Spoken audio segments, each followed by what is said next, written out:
Hello বন্ধুরা, আমি Kaushik sir. তোমাদের মাধ্যমিক 2025 যে সমস্ত ছাত্রছাত্রীরা এবার মাধ্যমিক দিতে চলেছ, আর মাত্র 7 দিনের অপেক্ষা। তোমাদের এই শেষ মুহূর্তে আজকে আমরা ফাইনাল ইংলিশ সাজেশন নিয়ে এসেছি। এই ইংলিশের যা যাবতীয় লাস্ট মুহূর্তে তোমরা দেখে যাবে, সেগুলো নিয়ে আজকে আমাদের কিন্তু এই ভিডিও। তোমরা এই শেষ মুহূর্তেও বেশ কয়েকদিন, যে 7 দিন রয়েছে, এর মধ্যে তোমরা যদি ভালো করে দেখে যাও, ভালো করে যেই সমস্ত জিনিসগুলো বলে দেবো এগুলো যদি তোমরা দেখে যাও, তাহলে কিন্তু অবশ্যই তোমরা 90-এর ওপরে 90+ তোমরা কিন্তু ইংরেজিতে পাবে। ইংরেজিতে আর কোনো ভয় নয়, ইংরেজিতে কোনো ভয়ের ব্যাপারই নেই। তোমরা কিন্তু এই ব্যাপারটি ভালো করে মনে রাখবে যে ইংরেজি সাবজেক্টটা হচ্ছে সব থেকে সহজ সাবজেক্ট। তোমরা অনায়াসেই 90+ কিন্তু পেয়ে যাবে। তো তার জন্য তোমাদের এই ভিডিওটি ফার্স্ট থেকে একদম লাস্ট পর্যন্ত দেখো। আর তার আগে বলে দিই, তোমরা যারা এখনো পর্যন্ত কেটিসি এক্সক্লুসিভ চ্যানেলটিকে সাবস্ক্রাইব করনি, তোমরা অবশ্যই কেটিসি এক্সক্লুসিভ চ্যানেলটিকে সাবস্ক্রাইব করে বেল বাটনটিকে তোমরা প্রেস করে রাখবে, এবং তার সাথে সাথে তোমরা আরো ভিডিও যেন এরকম পাও, তোমরা তার জন্য অবশ্যই আমার এই ভিডিওটিকে তোমরা লাইক করবে এবং শেয়ার করে দেবে। তো এবার আসি আলোচনার বিষয়ে, যে তোমরা জানো সবাই যে আর কিছু দিনের মধ্যেই, অর্থাৎ 7 দিন পরে কিন্তু আমাদের মাধ্যমিক 2025 শুরু হয়ে যাচ্ছে। তো তোমাদের যে ইংরেজি পরীক্ষা, এই ইংরেজি পরীক্ষা কিন্তু বাংলার পরেই। তো ইংরেজিতে যে আমাদের 90 নম্বরের প্রশ্নপত্র আসবে, তোমরা সবাই জানো যে আমাদের যে সিন পার্ট, এই সিন পার্টের থেকে কিন্তু আসে 20 নম্বর। অর্থাৎ আমাদের টেক্সট বইয়ের যে সিন পার্ট রয়েছে, প্রোজ অ্যান্ড পোয়েম, সেখান থেকে তোমাদের 20 নম্বর রয়েছে। এবার 20 নম্বরের মধ্যে তোমাদের কিন্তু 12 নম্বর আসবে প্রোজ থেকে, অর্থাৎ যে কোনো একটি গল্পের প্যাসেজ তুলে দেবে, সেখান থেকে তোমাদের যে টপিকগুলো থাকবে সেখান থেকে 12 থাকবে। আর কবিতার পার্ট থেকে, অর্থাৎ পোয়েম পার্ট থেকে যে কোনো একটি পোয়েমের প্যাসেজ তুলে দিয়ে সেখান থেকে 8 নম্বর থাকবে।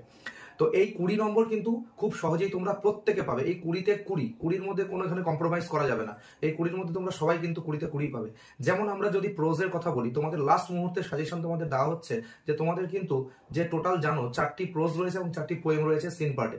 তো আমাদের 4টে প্রোজ 4টে পোয়েম কিন্তু পড়ার কোনো প্রয়োজন নেই। তোমরা এখন লাস্ট মুহূর্তে শুধুমাত্র 2টো পোয়েম এবং 2টো প্রোজ কিন্তু ভালো করে পড়ে যাও। প্রোজের ক্ষেত্রে তোমরা আওয়ার রানওয়ে কাইট এবং আমাদের যে দা ক্যাট রয়েছে, এই 2টো প্রোজ ভালো করে তোমরা দেখে যাও।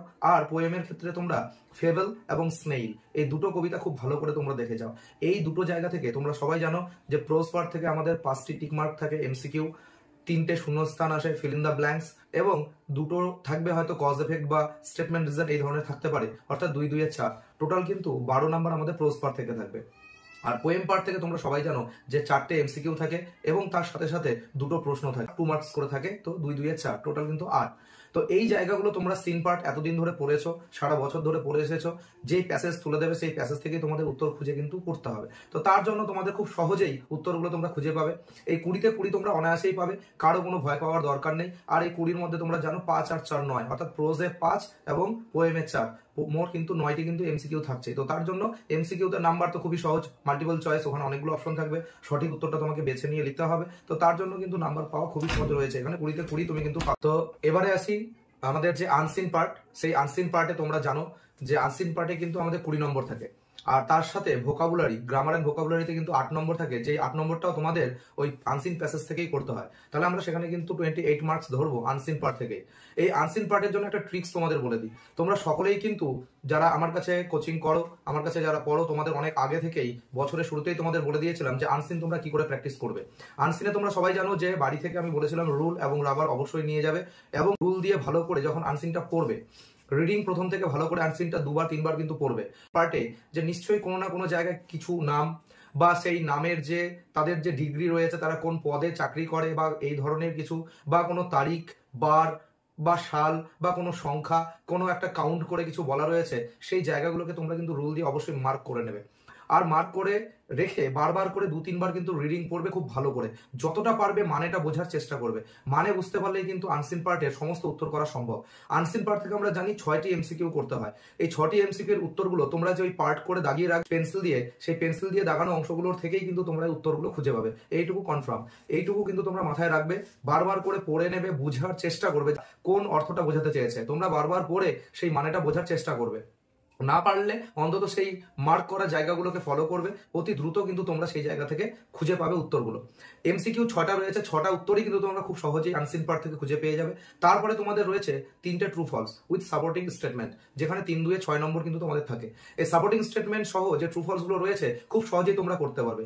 অর্থাৎ যেই সেন্টেন্সটা তোমাকে ট্রু ফলসের জন্য দেওয়া হবে, সেই সেন্টেন্সটা প্যাসেজের মধ্যে আনসিন প্যাসেজে কোন জায়গায় রয়েছে তোমরা সেটাকে আগে ফাইন্ড আউট করবে, খুঁজে বের করবে। করার পরে তোমরা দেখবে যে ডিফারেন্স কিছু রয়েছে রয়েছে নাকি সেম সেম রয়েছে। যদি কোনো ডিফারেন্সেস থাকে তাহলে অবশ্যই সেটা কিন্তু ফলস হবে, আর যদি সিনোনিম টাইপ বা সেম সেম কিছু থাকে তাহলে অবশ্যই ট্রু হবে। আর সাপোর্টেড স্টেটমেন্টের জন্য তোমরা ওই বাক্যটাকে কিন্তু একেবারে আনসিন প্যাসেজ থেকে তুলে সেখানে লিখে দেবে। এতেও কিন্তু 3 2 6 নম্বর তুমি পেয়ে যাচ্ছ, অর্থাৎ এমসিকিউ 6, ট্রু ফলসের 6 6 6 12 নম্বর তোমরা পেয়ে গেলে। বাকি রইল 4টে কিন্তু তোমাদের কোশ্চেন মার্ক করতে হয় 2 মার্কসের, সেটা কোশ্চেন হচ্ছে 4 2 8 নম্বর। এই কোশ্চেনের ক্ষেত্রে আরো ট্রিক্স রয়েছে, যে তোমরা বোঝার চেষ্টা করবে যে ভালো করে তোমরা প্রশ্নটার কি উত্তর চেয়েছে সেটা যদি বুঝতে পারো তাহলে কিন্তু তোমরা গঠন অনুযায়ী করবে, সাবজেক্ট ভার্বের ফর্ম দিয়ে যা টেন্সে রয়েছে, সে প্রেজেন্ট টেন্সে রয়েছে না পাস্ট টেন্সে রয়েছে, সেই অনুযায়ী তোমরা কিন্তু উত্তর করার চেষ্টা করবে। আর যে সমস্ত ছাত্রছাত্রীরা একেবারেই সেন্টেন্স মেকিং করতে পারো না, অ্যান্সারটাকে হয়তো সাজিয়ে গুছিয়ে লিখতে পারো না, সেক্ষেত্রে বলি তোমরা ওই কোশ্চেনের মধ্যে যে ওয়ার্ডগুলো দেখবে সেই ওয়ার্ডগুলো আনসিন প্যাসেজে কোন জায়গায় রয়েছে তোমরা যদি সেটাকে খুঁজে বার করতে পারো তাহলে তোমরা কিন্তু সেই সেন্টেন্সটাকেও উত্তরে বসিয়ে দিতে পারো। লাস্ট তোমাদের এটাই উপায়, যদি তোমরা সেন্টেন্স মেকিং করে অ্যান্সারটা ভালো করে সাজিয়ে না লিখতে পারো তাহলে কিন্তু ওই কোশ্চেনের মধ্যে যে ওয়ার্ডগুলো রয়েছে সেই ওয়ার্ডগুলো আনসিন প্যাসেজে কোথায় রয়েছে সেটা দেখেও কিন্তু তোমরা বসিয়ে দিতে পারবে। আর বাকি রইল ভোকাবুলারি। সেই ভোকাবুলারি যে ওয়ার্ডগুলো দেয়, 4টে ওয়ার্ড দেয় ভোকাবুলারি, সেই ভোকাবুলারি 4টি ওয়ার্ড কিন্তু তোমাদের আনসিন প্যাসেজ থেকে খুঁজে বার করে লিখতে হয়। এক্ষেত্রেও তোমার একটা ট্রিক্স বলে দিচ্ছি, তোমরা আগে পেন্সিল দিয়ে যে মার্ক করে রেখেছিলে সেই জায়গার কিছু কিছু ওয়ার্ডগুলোকে দেখবে যে সেই ভোকাবুলারি ওয়ার্ডগুলোর সাথে কিন্তু ম্যাচ খেয়ে যাচ্ছে। তোমরা যতটা পারবে চেষ্টা করবে, কারণ ভোকাবুলারি অবশ্যই একটি জ্ঞানের দরকার। ভোকাবুলারি মানে শব্দ ভান্ডার, যার ইংরেজি নলেজ রয়েছে, ইংরেজি ওয়ার্ডের নলেজ রয়েছে, সে কিন্তু খুব সহজে ভোকাবুলারি অ্যান্সার করতে পারবে। এখানে কিন্তু বেশ একটা বড়সড় নাম্বার রয়েছে, এক একটার জন্য 2 মার্কস করে থাকে, অর্থাৎ 8 নম্বর আমাদের রয়েছে। তো এই গেল আনসিন এবং সিন পার্ট, টোটাল 48 মার্কস। তারপরে আমাদের কিন্তু রয়েছে গ্রামার পার্ট। গ্রামার বেশি কোনো গ্রামার আমাদের বেশি দেখে লাভ নেই। গ্রামারের জন্য তোমরা সবাই জানো 3টে কিন্তু আমাদের আসে আমাদের টেন্স থেকে, সেই টেন্স পার্ট থেকে 3টে আসে। তাই টেন্সের যে 12টি নিয়ম রয়েছে, 12টি ভাগ রয়েছে, সেই 12টি ভাগের গঠন এবং তার যে ব্যবহারগুলো কোথায় কোথায় আমরা করি সেগুলোকে তোমরা এখন লাস্ট মিনিটে দেখে নাও। তার সাথে সাথে তোমাদের আর্টিকেল প্রিপোজিশন 3 নম্বর থাকে, তার জন্য আর্টিকেল এন্ড প্রিপোজিশনের যে নিয়মগুলো রয়েছে, কোথায় কোথায় আর্টিকেল কোথায় প্রিপোজিশন বসে, সেই নিয়মগুলো তোমরা লাস্ট মুহূর্তে দেখে নাও।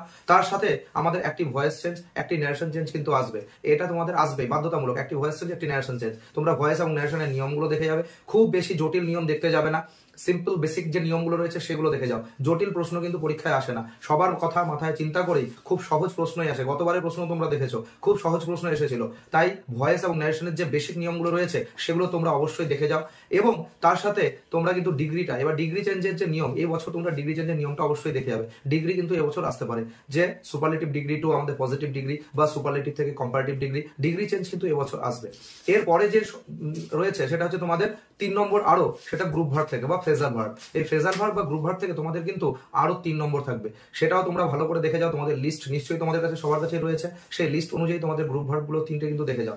টোটাল এখান থেকে 12 নাম্বার থাকবে, 12-র মধ্যে 12তেই কিন্তু গ্রামারে পাবে। তোমরা জাস্ট এই 3-4টে গ্রামার যদি দেখে যাও তাহলেই পাবে। Tense, article preposition, phrasal verb, voice, narration and degree, এই কয়েকটা নিয়ম তোমরা দেখে যাও। এগুলোর মধ্যে থেকে কিন্তু কমন পেয়ে যাবে ইংলিশ গ্রামারে।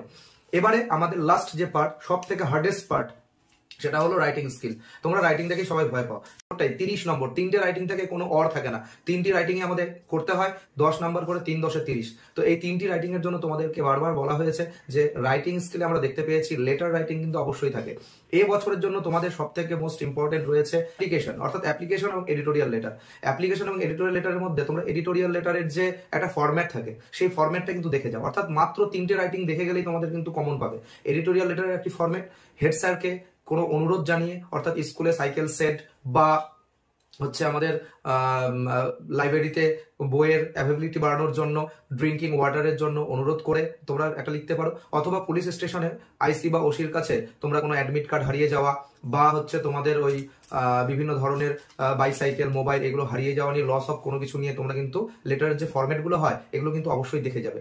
তাহলে লেটারের জন্য তোমরা অবশ্যই এডিটোরিয়াল লেটার, এডিটোরিয়াল লেটারের মধ্যে বেশি ইম্পর্টেন্টের মধ্যে রয়েছে high price of things, road, কোনো ব্যাড রোডস রয়েছে, হকার প্রবলেম রয়েছে, বা স্ট্রিট ডগস রয়েছে, পুল কার্স রয়েছে এরকম, বা লাউড স্পিকার্স রয়েছে, র্যাকলেস ড্রাইভিং রয়েছে, এইরকম 4-5 বা 6টে যদি তোমরা দেখে যাও এডিটোরিয়াল লেটারের মধ্যে তোমরা কিন্তু কমন পেয়ে যাবে। আর বাকি যেটা বললাম যে হেড স্যারের কাছে এবং থানায় কোনো কিছু হারিয়ে যাওয়া এবং হেড স্যারের কাছে কোনো কিছু আবেদন জানিয়ে তোমরা যে লেটার, এই 3 ধরনের লেটারটা ভালো করে তোমরা দেখে যাও। এখান থেকে কিন্তু একটা লেটার কমন অবশ্যই তোমরা পাবে। এরপরে তোমরা দেখবে প্রসেসিং রাইটিং কিন্তু লেখা খুব সহজ। এই প্রসেসিং রাইটিংটা খুব ভালো করে তোমরা তৈরি করে যাবে, বিশেষ করে স্কুল ম্যাগাজিন, বিল্ডিং, অমলেট, টি, এই ধরনের যে রাইটিংগুলো বা নিউজ পেপার মেকিং, কি করে নিউজ পেপার মেক হয়, এই ধরনের যে প্রসেসিংগুলো রয়েছে এগুলো কিন্তু অবশ্যই তোমরা দেখে যাবে। আর তার সাথে তোমরা কিছু বায়োগ্রাফি, যেমন বায়োগ্রাফি রয়েছে এবছরে MS ধোনি আসতে পারে, লতা মঙ্গেশকর আসতে পারে, রতন টাটা, ধরনের 2-3টে তোমরা কিন্তু বায়োগ্রাফি কিন্তু অবশ্যই তোমরা দেখে যেতে পারো। আর তার সাথে আমি বলবো স্টোরি রাইটিং কিন্তু এবছর হয়তো তোমাদের আসতে পারে। স্টোরি রাইটিং এর বেশ কিছু যে বেসিক স্টোরিগুলো তোমরা ছোটবেলা থেকে পড়ে এসছো সেই স্টোরিগুলো কিন্তু অবশ্যই দেখে যাবে, যেমন the farmer and his lazy sons, the golden duck, এই ধরনের যে ছোট ছোট যেগুলো তোমরা অনেক ছোটবেলায় পড়েছো কিছু স্টোরিগুলো, সেই স্টোরিগুলো অবশ্যই তোমরা দেখে যাবে। স্টোরির তোমরা জানো ওপরে টাইটেল, নিচে মোরাল, এগুলো দিয়ে লিখতে হয়, অবশ্যই সেগুলো লেখার চেষ্টা করবে। তো টোটালি রাইটিং এ কিন্তু তোমাদের লেটার অবশ্যই আসবে, স্টোরি রাইটিং আসার চান্স প্রচন্ড পরিমাণে রয়েছে, তার সাথে এবার কিন্তু প্রসেসিং বা বায়োগ্রাফির মধ্যে একটা আসবে। আর প্যারাগ্রাফ যদি এসেও থাকে, প্যারাগ্রাফের কোনো কমন হয় না, প্যারাগ্রাফ তোমাদের আসলে তোমাদের কিন্তু বানিয়ে লিখতে হবে, সেন্টেন্স মেক করে টেন্স অনুযায়ী তোমাদের কিন্তু তৈরি করে লিখতে হবে, যতটা যে পারবে লেখার অবশ্যই তোমরা চেষ্টা করবে। তো আশা করছি এই কয়েকটা জিনিস দেখে গেলে দেখলেই, অর্থাৎ মাত্র সিনে তোমরা জানো 2টো প্রোজ 2টো পোয়েম বললাম, গ্রামারে 4-5টে গ্রামার বললাম, এবং আনসিন পার্টটা অবশ্যই তোমরা পেন্সিল এবং ইরেজার নিয়ে যাবে, পেন্সিল দিয়ে ভালো করে মার্ক করবে, করে নিয়ে কিন্তু সেই অ্যান্সারগুলো করবে। আর আরেকটা কথা বলে দিই, এই যে পেন্সিল দিয়ে তোমরা মার্ক করবে এগুলো কিন্তু পরীক্ষা শেষে সেগুলো সব ইরেজ করে ফেলবে, মুছে ফেলবে, সেখানে কোনো যেন দাগ না থাকে, সেই দাগগুলো অবশ্যই তোমরা মুছে ফেলবে। তো এইভাবে তোমরা যদি ভালো করে বুঝে অ্যান্সার করে আসো তাহলে অবশ্যই তোমরা 90+ পাবে, 90+ কিন্তু অবশ্যই ইংরেজিতে সকলেই পাবে। যারা একটু ইংরেজিতে হয়তো কম পারো বা বুঝতে কম পারো, প্রশ্নগুলো কি করেছে বুঝতে পারছো না, তোমরা অবশ্যই সিন পার্ট থেকে, সিন বা আনসিন যে প্যাসেজগুলো দেবে সেখান থেকে অবশ্যই খুঁজে বের করার চেষ্টা করবে। আমি আশা করছি সবার পরীক্ষা ভালো হবে এবং তার সাথে তোমরা অবশ্যই ভিডিওটি দেখে উপকৃত হবে, এই আশাটুকু রাখছি। দেখা হবে নেক্সট ভিডিওতে।